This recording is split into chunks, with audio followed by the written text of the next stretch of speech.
ko dahil busy ka, I will manage your stock market for you. Your stock investment. Nakakalula naman yung pera niya.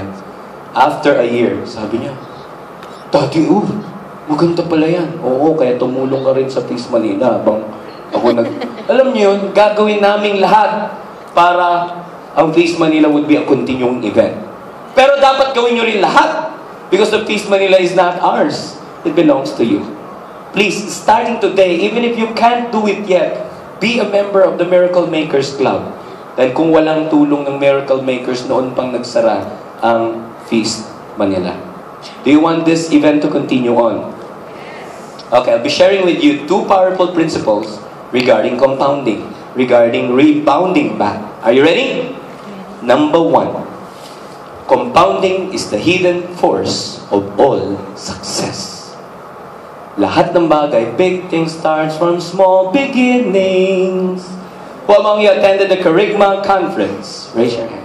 Who among you have seen Brother Bo call upon somebody and made him do 100 push-ups? Okay. The reason why I can do 100 push-ups is because I started with 2. 1, 2. Buto-buto ako. Lakas ko naman, kaya ko yung 2.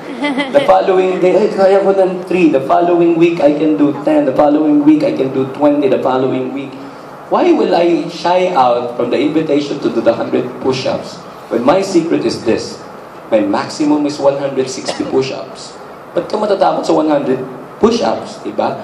But because I've been doing this for years. I was age 17 when my strength peaked. Now at 41, there are things that I can do that the 17-year-old Obed cannot do. The power of compounding.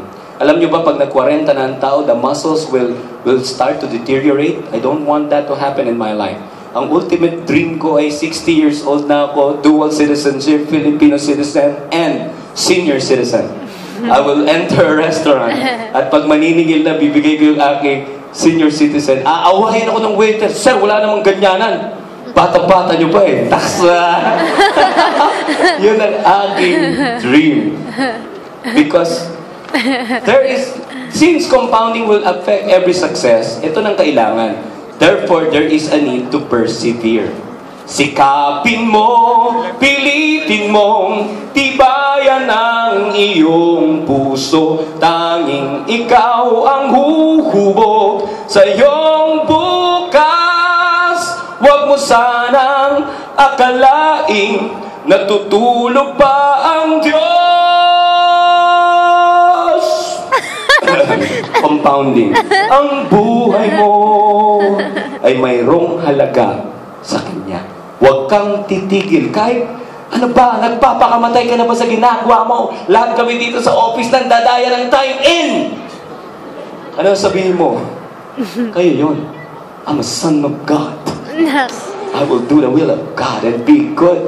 Makinig kayo Pag sinimulan niyong mandaya sa alinmang bagay na ginagawa niyo, yun ang simula ng pagdaraya. I was rebuked by my wife. Timing, dito na.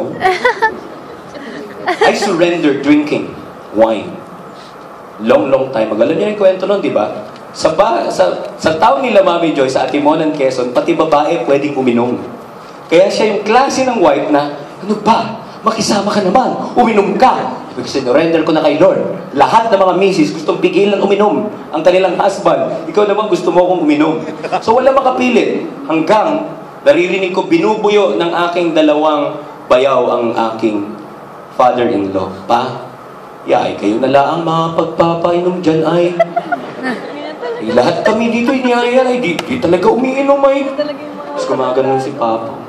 Nakainom nag-inuman buong maghapon magdamag. Sabi ko, nakakatakot pala yung ganitong prayer. Lord, create a situation right now that there is no need for me to drink. But I can still prove my manhood in Jesus' name. Gumawa ka ng pamamaraan, Panginoon, na hindi ko na kailangan uminom, pero mapapatunayan ko na tunay akong lalaki. Pag sabi kong, in Jesus' name, sumigaw yung katulong ni Mami Joy. Ahas! May ahas sa kusina, kulay itim, ganito kahaba. Ganito ka-thick ang katawan, itim. Sana green man lang para sosyal ng konti. Itim. Lahat ng mga nagiinom, lumapit na wala pagkalasing, takot pala lahat sa ahas. But because I love Mommy Joy, I got a stick. And I got a bolo. I trusted the snake's head. And, yun, sinaksak ko yung nguso.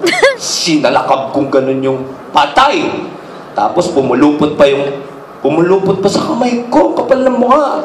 Kaya lumabas ako sa kanila. Tumutuloy yung kamandag at dugo. Sabi ko, patay na po! Sabi ni Papa, ay, di na kailangan pa inumin. Ay, lalaking lalaki, ay! Ayos na, ay! Pero, minsan, umuwi ako, bumili ako ng shandy. Suminom ako. Tapos, uminom na naman ako. Buti na lang si Mami Joy hindi takot sa akin. Akala ko ba matagal mo nang sinurrender kay Lord yan? But sinisimulan mo na naman. See? I've been delivered for years. Pero pag sinimulan mo na naman sa it may compound. Akbayan ng katabi. Sabi mo sa kanya, kaya ikaw, mabait ka na. Huwag mong papayagan na sumama ka uli. Remember, Feast Manila, hope is here. Palakpakan natin si Jesus. Because it's not the big things, but the little things that you do every day that will make you a champion. I used to be giving this hint to young men how to win the heart of women. But I've been thinking now if I would share. Do you want me to share, young men? Parang hindi. Mahina boses. To win the heart of the woman, you don't come to their office. You don't arrive at the office with so much lobo, with so much bulaklak, with so many bags of chocolates, and humongous teddy bear. Nang isang araw, anong sasabihin? Wow, bongga. Pero walang arrive. Sasabihin niya ng babae, it doesn't work that way when you're courting a woman. Am I right, ladies? Yes! Pero okay din, tanggapin mo. Yes! Pag ako yung tatay, tanggapin mo, anak. Pwede na yun. Ay, Papa Bear. Hindi, may pit pala si Papa Bear. Okay. Papa What Bear. works with women? Minsan kahit hati lang na chocolate, ay, kagatan ko na eh. Kaya lang, I remember that this is your favorite. You can keep it with you. Naman dun. Pero maya-maya, umalis ka na. Sweet naman, mokong na yun. Every day. Na gusto na mga, nakikita niyo mga ngiti ng mga babae dito.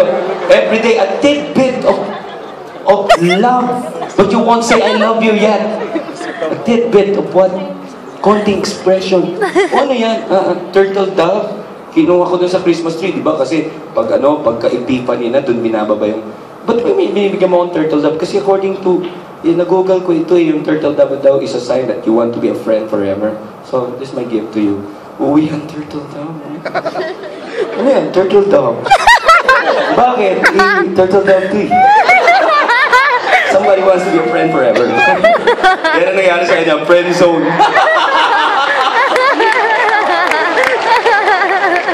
A tidbit, little drops of water, little grains of sand. At maya-maya, ano ba talaga? Hanggang bitawan ni manliligaw na. Actually, I love you. No. Talaga. Salamat. Uy, pero teka, tatay ako. I learned this from a spiritual daughter. Sabi nung kanyang kapatid, si ate, daddy, alam mo yan, pag may eksena sa buhay niya, tatanungin niya, Timano, excuse me, naliligaw ka ba? Ganyan dapat. Kasi maraming mga paasa. Akala mo may pag-asa, nagiging paasa. Kaya ano ba? Pag sila lang, friendship lang. Oh, may mga ganun eh. Kaya lang babae, sabi niya friend lang, pero panligaw eh. Ligaw ba friends? Maganda tatanungin mo na, tinanong din niya ng mga ladies ng Feast Manila. You have to ask. At mga lalaki, sabihin nyo rin ang intention. Huwag kasi kayong magsisiporma na wala ka namang intention, maging loyal na boyfriend. Tama ba ako, ladies? Tagal pa Valentine's, ba't ina-advance na natin? Kasi mahalagang malaman, compounding the feelings. Success does not come from prowess, but from perseverance. Pag may tiyaga, may nilaga. Ang rice terraces ay sinimulan ng isang hilera lang ng inukit na gilid ng burol. Nakita ng ibang igurot, uy, bongga, pwedeng gayahin. Inungkap din nila, pangalawang terrace, pangalawang bundok, hanggang nagkaroon ng rice terraces. Sa unang hambalos ng ano ba to, palakol ng woodcutter, hindi mayayanig ang isang troso. Pangalawa, baliwala pa rin. Pangatlo, pang-apat, hanggang tumumba malaking troso. Little swipes of that mighty axe will bring it down after 100,000 cuts. I know somebody, his name is, I won't say anymore the name.